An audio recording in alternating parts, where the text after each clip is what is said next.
পবিপ্রবিতে দি coastal ভেট society Bangladesh এর সপ্তম বার্ষিক কনফারেন্স অনুষ্ঠিত। দুমকি পটুয়াখালী থেকে প্রতিনিধি মেহেদী হাসান শান্ত এর পাঠানো প্রতিবেদন।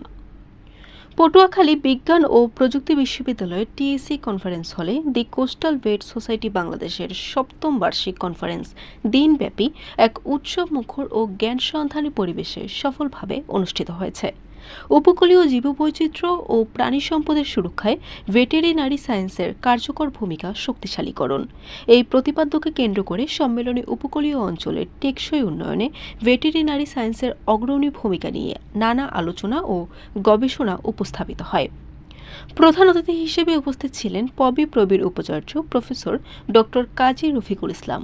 অনুষ্ঠানে বিশেষ অতিথি হিসেবে উপস্থিত ছিলেন পবিপ্রবির pro vice chancellor professor doctor S M. Hemayet Jahan, treasurer professor Mohammad Abdul Latif. Conference আয়োজন কমিটির আহ্বায়ক প্রফেসর ডক্টর মোহাম্মদ রুহুল আমিন তার স্বাগত বক্তব্যে সকল অতিথি, অংশগ্রহণকারী ও সহযোগী সংস্থাকে ধন্যবাদ জানান।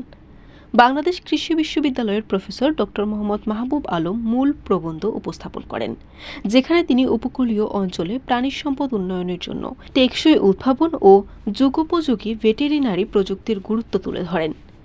দেশের বিভিন্ন বিশ্ববিদ্যালয়, গবেষণা প্রতিষ্ঠান, প্রাণী সম্পদ অধিদপ্তর, বেসরকারি সংস্থা ও শিল্প খাতের প্রায় ২০০ গবেষক, শিক্ষক ও পেশাজীবী এই সম্মেলনে অংশ নেন। Animal health, production, food safety, antimicrobial resistance, vaccination সহ প্রাণী সম্পদ সংক্রান্ত বিভিন্ন বিষয়ে ওরাল ও পোস্টার প্রেজেন্টেশনের আয়োজন করা হয়, যা অংশগ্রহণকারীদের জন্য জ্ঞান ও অভিজ্ঞতা বিনিময়ের এক অনন্য সুযোগ সৃষ্টি করে।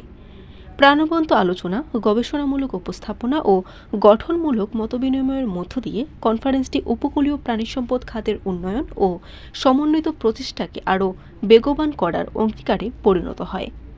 Barishal dot news.